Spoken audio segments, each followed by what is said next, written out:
Good evening. Welcome to the January 9th, 2013 meeting of the Murfreesboro Planning Commission. We have a quorum present, so I'll call the meeting to order. Before I get on with our agenda, I'd like to recognize one of our guests in the audience tonight. We have a Boy Scout here, Mr. Matthew Clark. Matthew, welcome. Matthew is a member of Troop 456 of North Boulevard Church of Christ, I understand, working on a communications merit badge. So he's in here to hopefully stay awake for the meeting and be able to enjoy what we do here. So, Matthew, thank you very much for coming. We appreciate your participation. Moving on, we have 3 public hearings tonight, the first of which is a zoning application for approximately 12.6 acres along Memorial Boulevard at West Thompson Lane to be rezoned from commercial highway to PRD. Arlington Venture Partnership is the applicant. I'll be taking Mr. Adelot. Yes, thank you. You about got me mixed up there. Thank you, Mayor. Mayor Lamb. I hope I get mixed up. I'm also bad Funny start. thing. I apologize. During this meeting on November 7th, the Planning Commission conducted a public hearing regarding a proposal to zone for property along Memorial Boulevard from commercial highway to PRD for the 3343 Memorial development. It's a multifamily development. That plan demonstrated 3 access drives for the site, one of them on Thompson, 2 of them on Memorial. At the conclusion of that public hearing, staff recommended a deferral because we wanted to see if we could get the property owner to the south to allow a connection to Kings Ridge Drive because of the traffic benefits that it would provide, both for the residents of the development as well as the neighboring neighborhoods. And the possibility for signalization of Kings Ridge and Memorial Boulevard. For 2 weeks, staff worked on that, and for 2 weeks we were unsuccessful. When we returned in November for the next meeting, the November 21st meeting, we still had not gotten agreement from the property owners, so we recommended to move forward. The Planning Commission took action to approve that development without the connection being made. After the matter was included on the City Council's agenda, but before the Council had acted on it, the planning staff was contacted by that property owner who indicated that they now desired to see that connection made. And they were agreeable to enter into a contract and selling a piece of property to allow the connection from this development, 3343 Memorial, to Kings Ridge. We included on the December Planning Commission meeting for discussion, and it was staff's recommendation that we have another public hearing on this issue alone, because when the Planning Commission took its action, it was pretty clear that that was not in play, and anybody who might have participated may have felt that the Planning Commission had settled that action, and you may have, but what we wanted to do was to vet that issue properly. Tomorrow night, the City Council will be conducting a public hearing on the same plan. And before it takes action, I would like to know exactly where we stand on that issue. So tonight we need to have a public hearing on the issue of the connection of this development to Kings Ridge Drive. Included with your agenda materials is an illustration that shows the connection, where it would line up, and how it would line up. It's anticipated that it would line up with a future access drive across Kings Ridge that will provide access to the commercial lots that front Memorial Boulevard on that land tract. This is not opening up the public hearing to the entire development. I think that's already settled. That's already scheduled for council. This is really about the issue of the connection to Kings Ridge. We have with us Mr. Dana Richardson. He made a presentation to you at our last Planning Commission meeting where we discussed this, where we discussed the pros and cons. I looked around just now, and I don't see the aerial photograph. If we need it, one of my staff will run back up to my office and get it. It's outside my door. I failed to bring it tonight. But if we need it, we'll get it. We don't have the aerial, but the illustration that's in their program books I have on the screen. Okay. If we need the aerial, we'll get it. Otherwise, we'll have what we've got. I'll be available to answer questions, but you do need to have a public hearing on this first. Okay. Is there anybody representing the developer that'd like to make any comments? They're present, just in case there are questions. Okay. Thank you. It's rare Mr. Huddleston misses an opportunity to speak, you know. Well, also Mr. David Code with I see Mr. Code over there. as well, and Mr. Ross Bradley with the TDK. Okay. Thank you very much. Okay. All that being said, before we open the public hearing, we have each, like I said, 3 public hearings tonight. We'll open each one of them. If you'd like to come up to speak, please come to the microphone, state your name, give your address, if you would, for a record, and make all your comments to the Planning Commission. If you have questions, the staff will make a note of your questions and try to get those answered at the conclusion of the public hearing. Please keep your comments to no more than 3 minutes, and then, all that being said, I'll open the public hearing and ask anybody to come forward.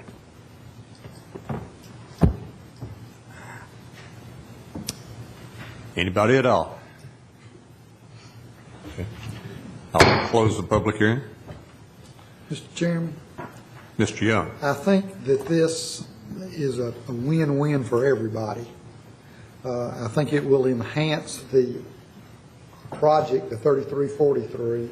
I think it will give another opportunity for the neighbors to get out on Kings Ridge, and I think that it will also enhance the speedy installation of a red light at that corner where the other side of the road, the Brent Mead folks, have a hard time getting out. So I think this is a win-win for the city and the residents and the developers, and with that I move for approval.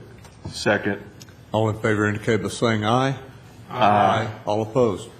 Motion carries. Thank you, Mr. Young. Next public hearing is a master plan for greenways, blueways, and bikeways. Master plan, planning, and recreation departments are the applicants. Mr. Adeline. Yes, sir. On October 22nd of 2012, the Planning Commission, the City Council, the Recreation Commission, and the Special Greenway Committee met in joint session to hear a presentation from staff and from consultants regarding the preparation of a master plan for greenways, blueways, and bikeways. Tonight, the Planning Commission needs to conduct a public hearing on this.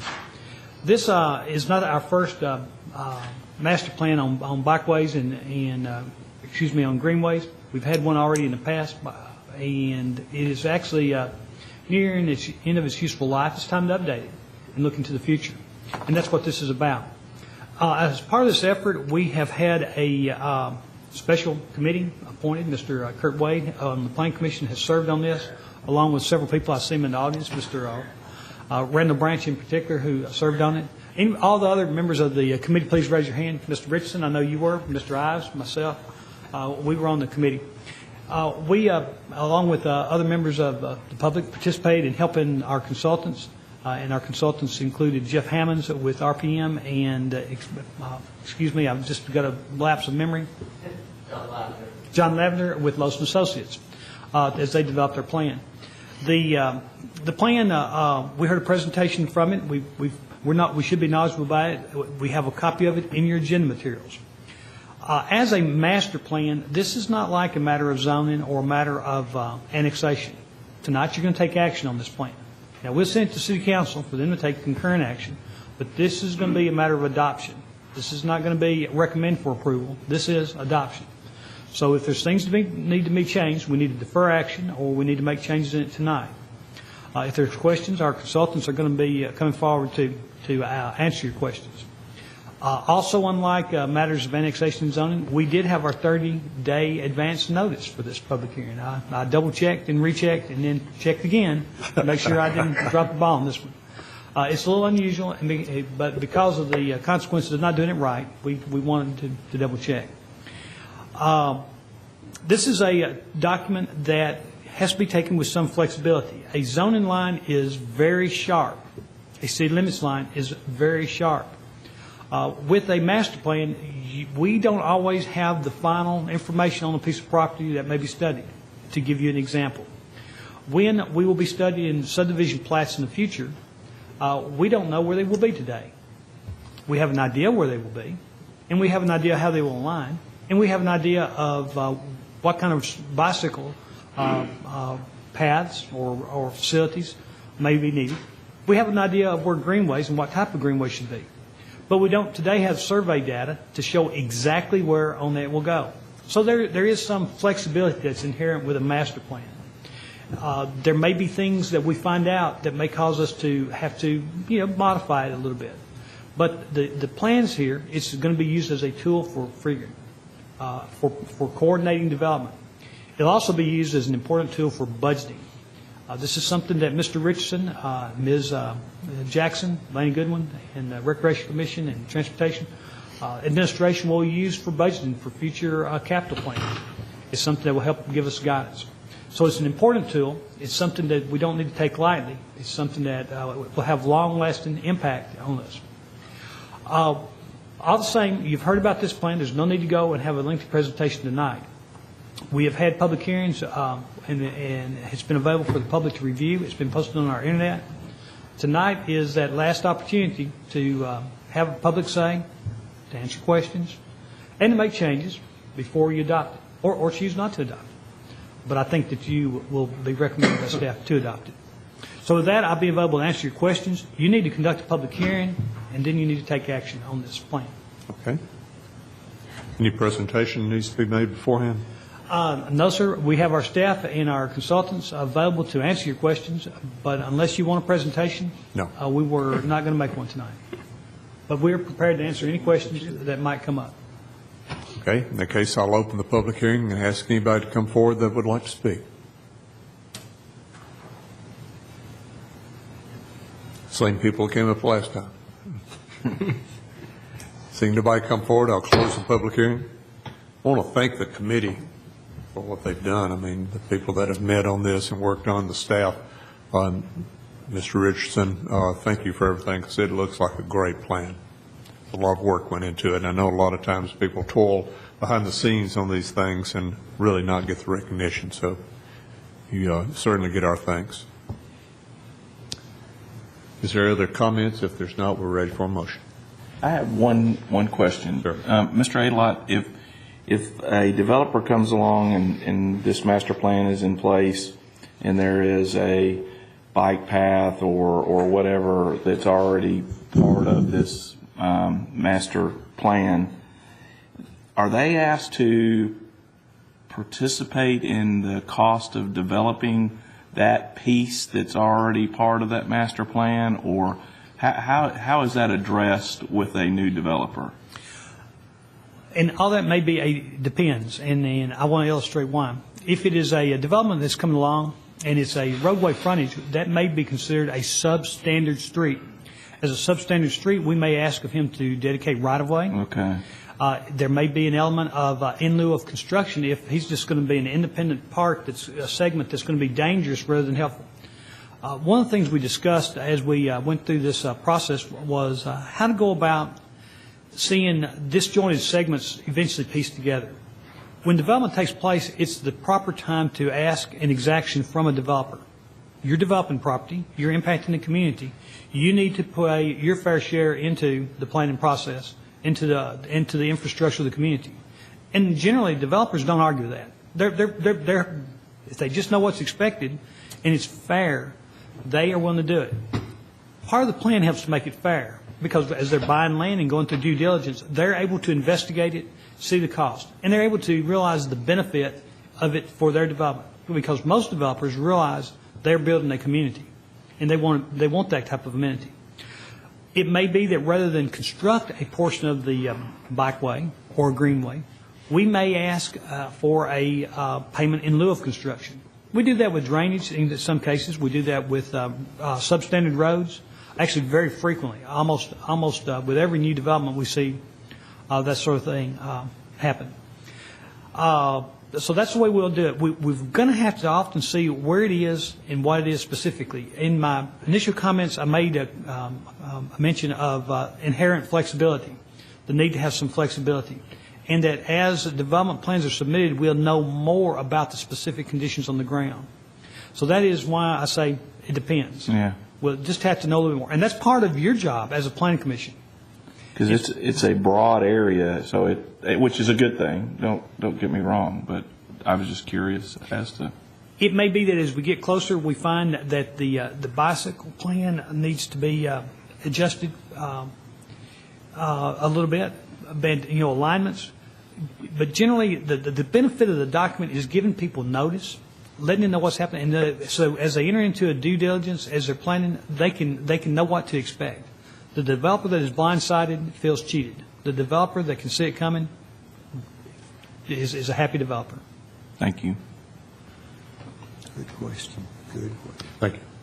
Any other questions or comments? Mr. Chairman, by sitting on this plan, I want to say kudos to all who put this together, and also, this is just a great plan for our city.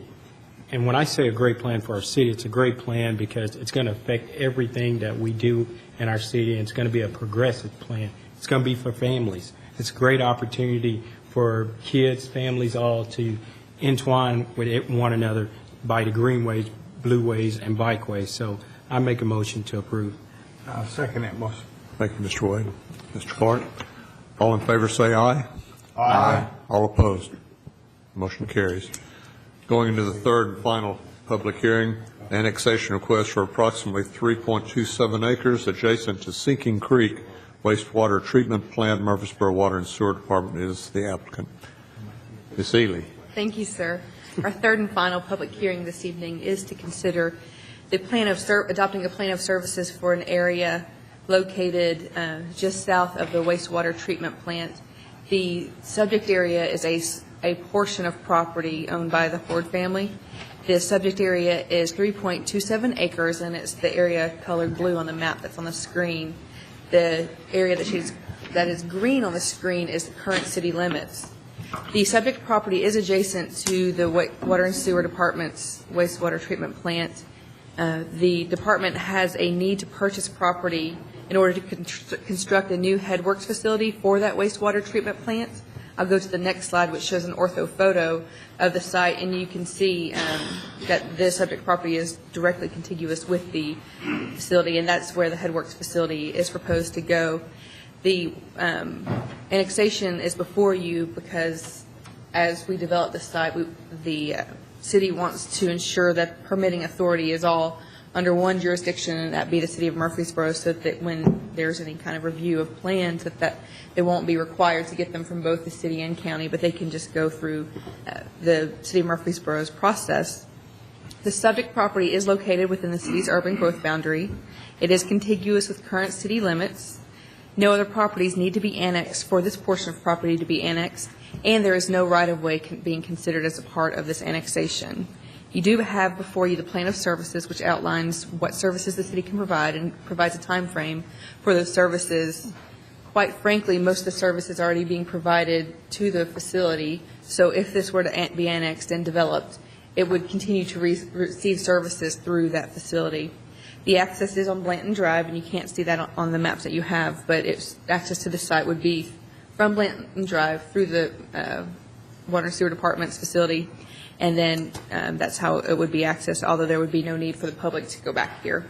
If you have any questions about the plan of services or this property, I'll be glad to answer them. Otherwise, you should conduct a public hearing prior to making your recommendation to City Council.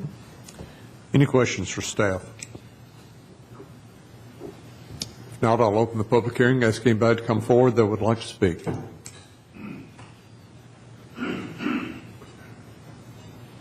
Batting 1,000 tonight. Man, Nobody at all? In that case, I'll close the public hearing. Any comments or questions before we vote? In that case, we're ready for a motion. Chairman Lamb, with that, I'll make a motion that we approve. Second. All in favor say aye. Aye. All opposed. Motion carries. That concludes the public hearing portion of our agenda. Mr. Adelot, staff reports and other business. No staff reports and no other business. Amazing. If there's no other business, then we stand adjourned. Thank you very much for coming tonight.